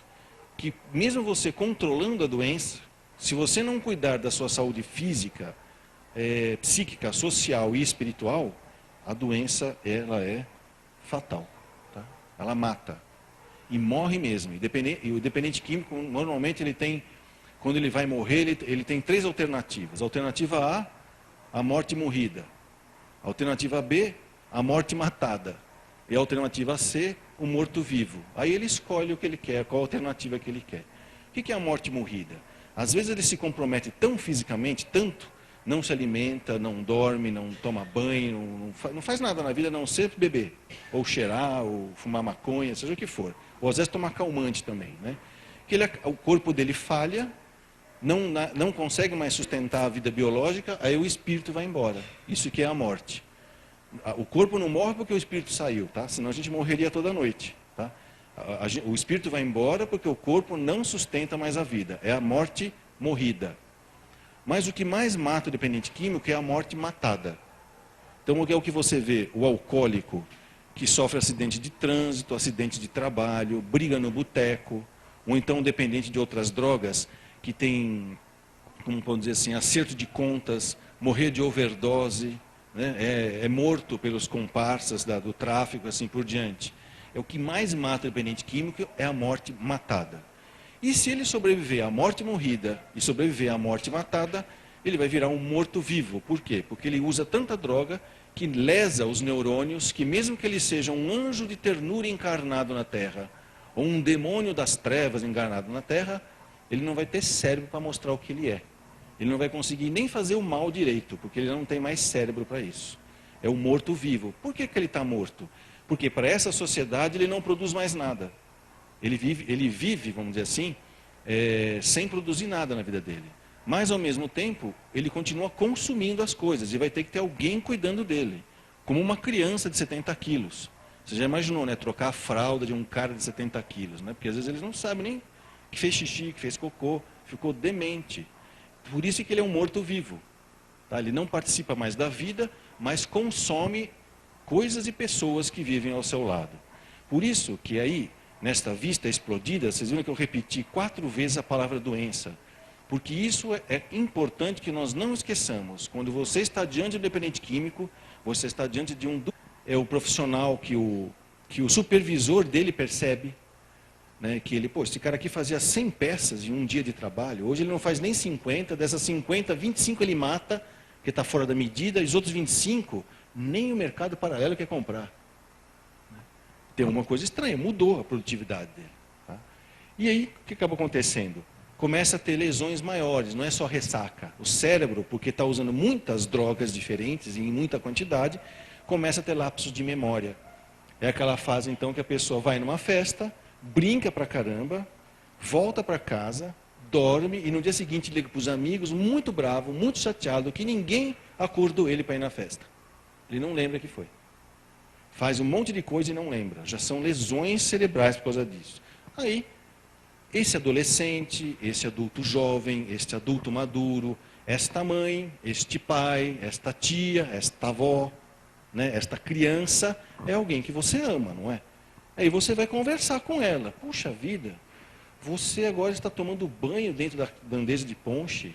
Muito estranho isso. Você está tomando toda a cerveja da festa. Você escondeu 3 garrafas de uísque. Você já está levando bala e doce para vender nas festas. Tem alguma coisa errada com você, com a sua maneira de usar drogas. Como todo dependente químico é muito dócil, né? Muito moderado, muito tranquilo, ele chega para ela e fala assim: vai tomar conta da sua vida, sua mocreia. E aí é que começa a ir para as delegacias da mulher, né? Pancadaria, polícia, esguichamento de sangue, né? Que desce o nível, que é então o que nós chamamos que é a fase do leão do dependente químico. Porque ele não percebe que ele está doente, ele acha que está todo mundo enchendo o saco dele. Essa fase do leão é então aquela que mostra para nós a necessidade do tratamento. Começa aí, porque até então, na fase do macaco, tá bom. Né? Se o cara não bebe, os caras vão lá e dão para ele. Então o leão é aquela fase em que você tenta ajudar o dependente químico e você sai estrupiado e de olho roxo com ele, porque tem que saber lidar com o dependente químico nessa fase do leão. Depois vem a terceira fase, que é a fase da dependência química propriamente dita. O cara é um adicto, como a gente fala, ele precisa usar uma certa quantidade de droga todo dia, senão ele passa mal, que é a tal da síndrome de abstinência ou a fissura de usar droga. O cara é fissurado, né? Aí, ele nunca mais conserta o humor dele, ele está sempre meio depressivo. Ele usa porque está depressivo e fica mais depressivo, porque a droga não conserta. Por isso é o risco dele ter o que nós chamamos de embotamento emocional e também a decadência social e familiar. Por quê? Porque como ele vai buscando usar cada vez mais e não tem efeito, ele só fica com os efeitos colaterais. E o maior risco do efeito colateral é a overdose. Porque ele vai cheirando a cocaína. Ah, não deu barato. Ah, não deu barato. Ah, não deu barato. Quando ele chega lá no Rio de Janeiro pela Dutra, cheirando, carreirinha dele, ele viu que não deu barato, mas ele já morreu de overdose. Crise de pressão alta, aneurisma, derrame cerebral, infarto do miocárdio, é assim que morre o dependente de cocaína. Né? O alcoólico tem muito delírio de ciúmes, né? Por vários motivos. Psicológicos, porque quando ele começa a beber e descobre os benefícios do álcool, ele casa com a bebida e abandona a esposa. Aí a mulher aceita isso, trabalha, paga as contas e deixa o marido bebendo. É a mulher facilitadora, que é uma outra palestra, que é sobre codependência, tá? Que é a doença da família. Tá? E aí o que acaba acontecendo? Ele vai assim, gozado. Eu já nem olho mais para minha mulher. Já dei em cima da irmã dela, na cara dela. Já transei com a filha dela em cima da cama dela. Né? Que acontece essas coisas, hein? Relações incestuosas, onde tem alcoolismo, drogas, outras coisas. Né? Eu bato na minha mulher todo dia. E ela não vai embora? E ainda não estou dando no couro, né? Quer dizer, se eu não estou dando no couro, o que ela está fazendo? Ela deve estar dando para alguém. Esse é o lado psicológico. Isso é que é a terceira fase, que é a fase do porco. Né?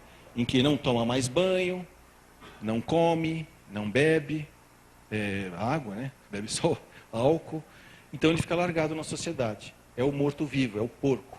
Essas são as fases que faz o diagnóstico de dependência química, que a gente pode estar percebendo o quê? Juntando tudo, a gente percebe uma progressividade da doença. O que era um uso se torna um abuso e torna uma dependência. E é claro, olha lá, macaco, leão e porco. Quem ouvir essa história está fazendo diagnóstico de dependência química. Não tem chabu. Pode mandar para o médico, né? Ou para o AA, ou para o psicólogo. E como é que é o tratamento disso? Tá? Primeiro, o princípio fundamental, que essa doença não tem cura, lembra? Mas tem recuperação. E qual a diferença entre cura e recuperação? É que apesar de você ser portador de uma doença primária, crônica, progressiva e fatal, se você se tratar, você recupera a sua qualidade de vida. Você vai morrer com a doença, mas não vai morrer da doença. Vai morrer sadio. É que nem aquele cara que caiu do 10º andar e não quebrou um osso. Vocês ficaram sabendo? Foi enterrado inteirinho. Não, não quebrou um osso. Vai ser mais ou menos assim. E recuperar significa o quê? Primeiro parar o consumo. Não pode mais usar nada. E o alcoólico tem essa mania. Mas não pode. E também não. Não pode. Não. Não pode usar nada. Eles são assim. Bem sedutor. Deixa. E aí a mulherada não aguenta, né? Essas piscadinhas. Não é? Se for cabeludo, então que joga o cabelo. Ih, pronto. A mulherada dá pinga doidado. Além de outras coisas. Né? E além de parar de usar, tem que entrar num programa de recuperação, de preferência com orientação profissional. O que significa isso? Porque existem programas que é do AA, do NA, que funcionam muito bem, mas se você agrega uma orientação profissional, ele fica muito melhor. É como se você pegasse uma chave de boca, que eu quero apertar esse parafuso aqui. Aí você fala, nossa, não tem força. Põe um cano. Você vai ver como faz muito mais força. É isso. O profissional aumenta o poder de alavanca na recuperação do dependente químico. E a condição é que o dependente químico queira parar de usar. Todos querem, é muito simples. Você não precisa ver, faz fila aí no AA, todo mundo, eu quero parar de beber, eu quero parar de beber. É assim? Não. O dependente químico ele se sente muito mais doente quando para de beber do que quando está bebendo. Ele entra em abstinência. Por isso que a técnica é mostrar que o álcool tem muito mais desvantagens em comparação às vantagens que o dependente químico tem quando usa droga, que é ficar muito legalzão. Tem muito maior desvantagem. Aí é ele que tem que fazer essa comparação, ou seja, é a desinformação que mata mais do que a própria droga. Ele precisa saber o que ele tem. Aí depois você deixa ele escolher. É o que eu faço na federação lá, na desobsessão lá do P3AT. Vem lá os dependentes químicos desencarnados e falam, eu não sei porque eu estou aqui, eu estou usando e daí, deixa eu usar. Eu falo, olha, vamos fazer o seguinte, não quero que você pare de usar. Né? Mas olha, ouça primeiro aí as informações que os mentores têm para te dar, depois você decide o que você faz com isso. Tá bom, ele vai e vai. E é assim que funciona, ninguém é obrigado a nada. Né? Por isso que a gente tem que apenas ajudá-lo a obter informações. E aí, se ele for para o tratamento, aí existem algumas intervenções que pode fazer ele querer se tratar, não querer parar de usar droga, né? Aí, quando ele for lá, ele vai ter que fazer uma desintoxicação e tratar as sequelas físicas por causa do consumo, que hoje, vamos dizer assim, do ponto de vista psiquiátrico, o que é usar droga? É uma intoxicação voluntária, exógena, crônica, que o cara faz. Ele faz porque ele quer, não é sem querer. Aí eu tenho que conscientizar ele que ele é portador de uma doença, romper o bloqueio emocional dele, lembra, ele não sabe mais nem o que ele sente, né? E aí ajudar ele a reformular os valores éticos e morais. Aí é que entra o aspecto do espiritismo, né? Na qual o quê? Além de ele participar de grupos de anônimos, onde ele vai fazer uma autodesobsessão, muitos deles acabam querendo saber mais sobre a espiritualidade. E aí, na casa espírita, eles vão encontrar mais informações. E isso pode ser feito com um acolhimento, desde que você não desfocalize ele da recuperação. Porque isso era o que acontecia comigo lá no Bezerra de Menezes. Tinha uma psicóloga lá, a Cecília, que ela quase ajoelhava no chão para mim. Ela falava, doutor João, não pode falar essas coisas para o doente. Eu era espírita roxo, eu dava plantão e eu era assistente da enfermaria do dependente químico. No plantão eles iam falar comigo, só que já para 171. Doutor, por que eu estou aqui? Eu falei, porque você é portador de uma doença, assim, assado. Mas em alguns casos você sabe que pode ser obsessor.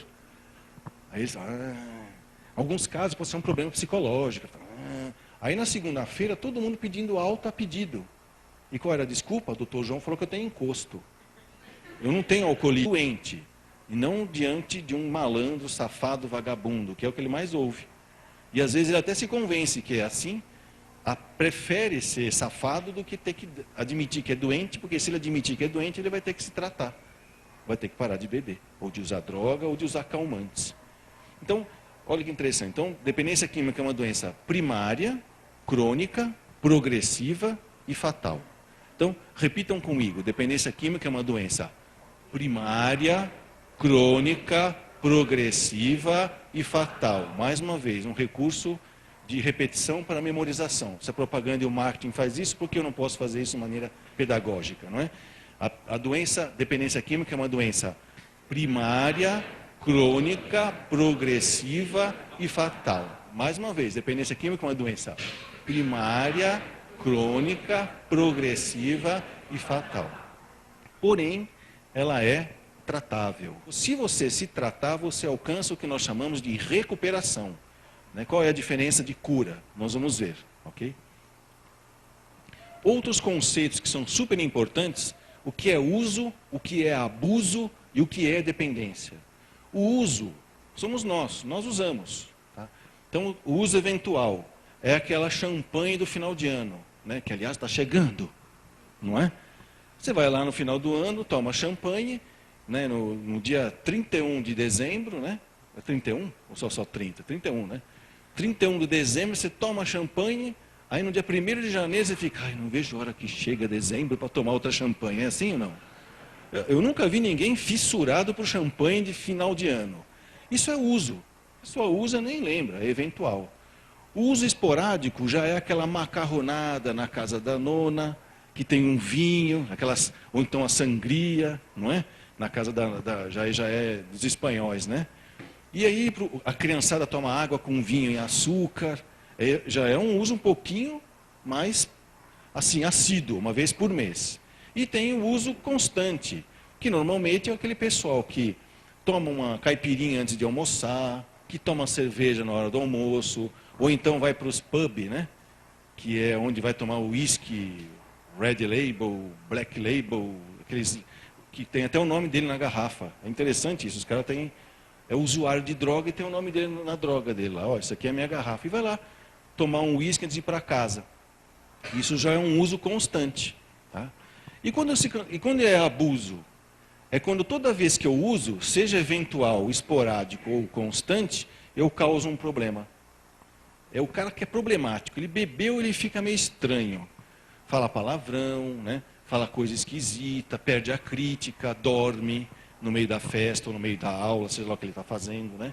Ele sai fora de órbita. E o que é dependência? É um uso que é mais do que constante, é continuado, sempre problemático e compulsivo. Isso é patognomônico como se diz em medicina, você viu esse sinal e o doente falou que tem esse sintoma, você está diante da doença. Você não precisa nem pedir exame. E qual é o que é patognomômico? É que é a compulsão ao uso. Logo após a primeira dose, não importa do que seja, ele começa a querer beber um montão em seguida.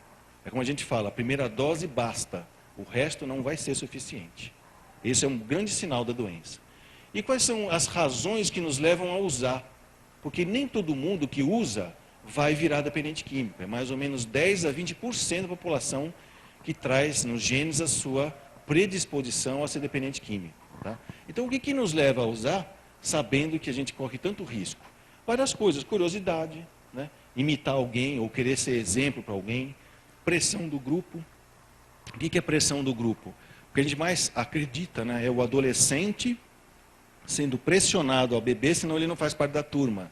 O tal do vira-vira, né? Vira, vira, vira, vira, vira, vira, morreu, né? Aquela coisa. Vai virando e vira de costas e já vai direto para o caixão, né? Essa pressão do grupo é a mais folclórica que existe, isso acontece. Mas também crianças e idosos também sofrem pressão para beber. Quando o tio molha a cerveja, a chupeta na cerveja, e dá na boca do nenê, dizendo que é para se acostumar, ele está sendo pressionado a beber. Água com vinho e açúcar, né?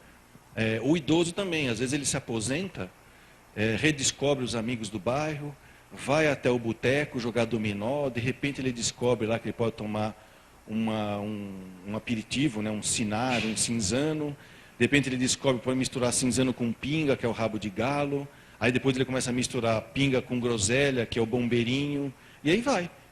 Chega na minha clínica, ou na minha frente, no meu consultório, senhores que até os 70 anos de idade nunca beberam, e dos 70 aos 75 se tornam dependentes químicos de álcool, com abstinência, vendo bicho e tudo, né? Essa é a pressão do grupo. Tem outras pressões também, por exemplo, você é um grande executivo de uma grande magazine, como aconteceu de verdade numa magazine que dá propaganda na televisão o tempo todo aí. No final de todo mês, o dono da magazine, que aparece na televisão, chama todo mundo para comemorar a venda, o lucro, com os seus grandes executivos. E ele abre uma caixa de uísque. Aí você vai falar, não vou tomar? Você perde seu emprego, né? Está fazendo desfeita para o dono, né, dessa grande magazine. Ou então, um grande executivo, jovem, que vai ter que enfrentar uma negociação pesada e que descobre que cheirando cocaína, ele fica mais esperto para fazer a negociação. Isso é uma pressão do grupo, muito sutil. Ninguém pediu para ele cheirar, mas falaram para ele, ó, toma um rebite aí que você negocia melhor. Vamos para um outro extremo, pressão do grupo, vamos lá para a Sabesp, pessoal que limpa galerias de águas, de chuva ou de esgoto. Um cara acabou de entrar na Sabesp, ele vai entrar na galeria, ops, calma, peraí, você vai entrando assim, você tem que se imunizar. Ah, é alguma vacina? Não, toma uma 51, a gente só entra depois que a gente tomar a 51 aqui, porque você não vai aguentar o que você vai ver lá dentro, né? E aí ele acha que isso é normal. Isso é uma pressão do grupo. Tá? Estímulos da mídia, né? A mídia é o que mais induz comportamento, usando a mesma técnica que eu usei aqui de repetição e principalmente apelando para emoção, que são os jingles, né? As musiquinhas ou jargões que ficam na minha cabeça e eu fico aí então incutindo na mente, né, dos outros certos hábitos. Vocês querem ver nenhum? Eu vou falar um jingle, não é nem um jingle, uma palavra aqui que vocês já devem estar cansados de ouvir, vocês vão lembrar de uma coisa que eu quero que vocês esqueçam em seguida. Por exemplo, gelada. Na minha época, falar que é gelada, a polícia te pegou, né? Você está numa fria. Hoje não, gelada é poder beber, né? Na frente de todo mundo na televisão, ainda por cima, né? Você usa drogas também para buscar sensações novas. Tem gente que vai só por causa disso. Ah, quero ver como é que é ficar maluco. Ou então eu fiquei curioso, né? Curiosidade, ele sabia o que é essa tal de ficar brisado, que os jovens falam, né? E às vezes toma até antihistamínico, remédio para alergia, que dá uma zonzeirinha, eles querem ficar assim, brisado, quer saber o que é. Aí de uma brisa, vem um ventinho, depois vem uma ventania, aí vem um furacão, aí vem um maremoto, aí acaba trazendo um tsunami lá para a família toda. E fugir da realidade também. Aquilo que eu falei, morreu alguém na minha família, eu não aguento, vou beber. Aí acaba desencadeando a dependência química, porque tinha predisposição à dependência química. Então, olha que interessante, o grande sonho de todo dependente químico é um dia se tornar um usuário. Né? Tem alguém pegando fogo ali, né? É um mosquito. Tá com um cheirinho de padaria, né? Mas daqui a pouco vamos ver, né? Mas é fritas à francesa, não precisa ficar preocupado. Se o bichinho começar a se metamorfosear em alguma coisa, aí um Ben 10 do fogo, aí a gente vê, né? Então, todo dependente químico, o sonho dele é se transformar num usuário. Por quê? Porque o usuário tem controle do consumo. O dependente químico não tem. Ele bebeu a primeira dose, ele perde o controle do consumo. E é por isso que ele quer virar um usuário. Mas cá entre nós, não tem vantagem nenhuma em ser um usuário ou ser um abusador de drogas, porque vai lesar do mesmo jeito. A única diferença é que o dependente químico vai lesar mais rápido, tá? Porque ele usa de maneira em muito mais quantidade. Então eu não aconselho ninguém, mesmo sendo usuário, a usar drogas, seja álcool, seja drogas ilícitas ou seja calmantes prescritos pelo médico. Tá? Bom, quais são os caminhos que nos levam para o abuso e a dependência? Primeiro são os estímulos externos, que é aquelas chás ou bebidas feitas com cogumelo. Só que não é qualquer cogumelo, tem cogumelo que é venenoso. Às vezes o cara fica tão fissurado por drogas que ele acha que vai estar lá no meio do mato, pega qualquer cogumelo e come. Às vezes ele morre intoxicado. Tem que ser aqueles cogumelos que nascem perto onde tem criação ou esterco de vaca. Então, se vocês estiverem viajando pelo interior, né, olharem para a paisagem e ver um bando de jovens correndo atrás das vacas, provavelmente não são jovens a favor da ecologia, certo? Eles estão procurando cogumelo, certo? E tem os vasoconstritores, que são aqueles colírios ou aqueles descongestionantes nasais, né? Que aí você fala assim, nossa, então usar descongestionante dá barato? Acontece que o pessoal que usa droga, ele não põe no nariz e no olho, ele toma o descongestionante. Tá? E aí dá um barato, porque ele é um vasoconstritor, altera a circulação do cérebro, o cara tem no mínimo uma brisa. No máximo ele tem um surto psicótico. E depois levam lá no meu consultório para consertar. Né? Eu tenho uma oficina completa lá, de retífica, né? Dou um passo, né, no cilindro, toco o pistão, os anéis, o cara fica novinho para a próxima encarnação. Né? Com o corpo dele não dá mais. Pois é. Então, isso é uma classificação segundo o que nós chamamos a virulência, a capacidade que a droga tem, ou a velocidade com que ela causa lesões. Então, olha, café também é uma droga e causa dependência. Como é que a gente sabe? Se você tomar café direto, por exemplo, faz um concurso público, né, vai trabalhar numa repartição pública onde só tem café, não é? Aliás, só tem não, tem café também. Né? Aí você fica um ano trabalhando, só tomando café, tomando café, tomando café. Se você parar, de repente, você tem abstinência do café. Como tem abstinência de nicotina, THC é a maconha e BZD é o calmante de tarja preta. Valium, diazepam, ou Cadil, Frontal e outros au da vida aí. Né? E as drogas moderadas é o álcool, que é vendido assim até para criança recém-nascida, certo? Cocaína, que pode ser daquela cheirada, né? Xaropes de tosse, que é um derivado de codeína, que age no cérebro, não age no pulmão. É um xarope que tira o reflexo da tosse. Pô, mas quem é que vai dar um remédio para esse? Se você tiver um tumor bem na carina, que é na curvatura aqui dos brônquios, você vai tossir até tentar eliminar o tumor, não vai conseguir. E vai morrer tossindo, vai arrebentar vaso. Então eu dou um remédio que diminui a resposta. Só que o pessoal não toma isso por causa da tosse. Toma por causa do efeito da codeína, que é um derivado da morfina. Tá? E existem as anfetaminas, que é os remédios para emagrecer. Os Inibex da vida, Fagolipo, né, que você compra aí, que vem o Mazindol, o Fempромporex, Anfepramona, que as mocinhas tomam para emagrecer. E aqui ó, vai um aviso às navegantes gordinhas, porque só elas se acham gordinhas, né? Que os homens gostam das mulheres com algumas gordurinhas a mais do que com alguns neurônios a menos. Então é melhor não usar esses tipos de anfetamina, tá bom? Porque faz mal. E a droga pesada, que é o crack, que é feito da pasta de coca, e ela é altamente cáustico para os lobos frontais. A pessoa deixa de ser gente fumando crack. Lesa o frontal, que é exatamente a diferença entre nós e os animais. Né? A heroína, que no Brasil não é muito comum. os casos de dependência de heroína no Brasil não são autóctones. Eles não aprenderam a usar droga aqui. Vieram da Europa e acabam vindo para o Brasil e traz essa dependência para cá. Os solventes, que é cheirar cola, principalmente cola de sapateiro, né? E a morfina propriamente dita, que é um remédio também usado na medicina como hipnoanalgésico. Tem pessoas que ficam dependentes de dolantina, demerol, tramal, Tilex, esses remédios que vai morfina. Tá? Então, essa é uma classificação ilustrativa. Não estou convidando ninguém a conhecer essas drogas. Se você vir alguma delas por aí, passa ao largo. Né? Que não precisa de exame nenhum. Basta alguém ter a paciência de ouvir. E às vezes não precisa nem ouvir o dependente químico. Pode ouvir alguém falando dele. Que você já vai identificar, por exemplo, a primeira fase, que é a fase do uso social. Tá? Que é quando a gente aprende a usar. É uma experiência universal, porque todos nós já bebemos. Quem nunca bebeu aqui? Só você? Mais alguém? Tá bom. Na realidade bebeu, né? Porque quem não comeu pastel? Né? Pastel é feito com pinga, não é? Quem não comeu carne assada com vinho? Né? Talvez a pessoa fale assim, eu nunca peguei um copo de vinho e bebi, mas álcool já entrou em contato. É uma experiência universal.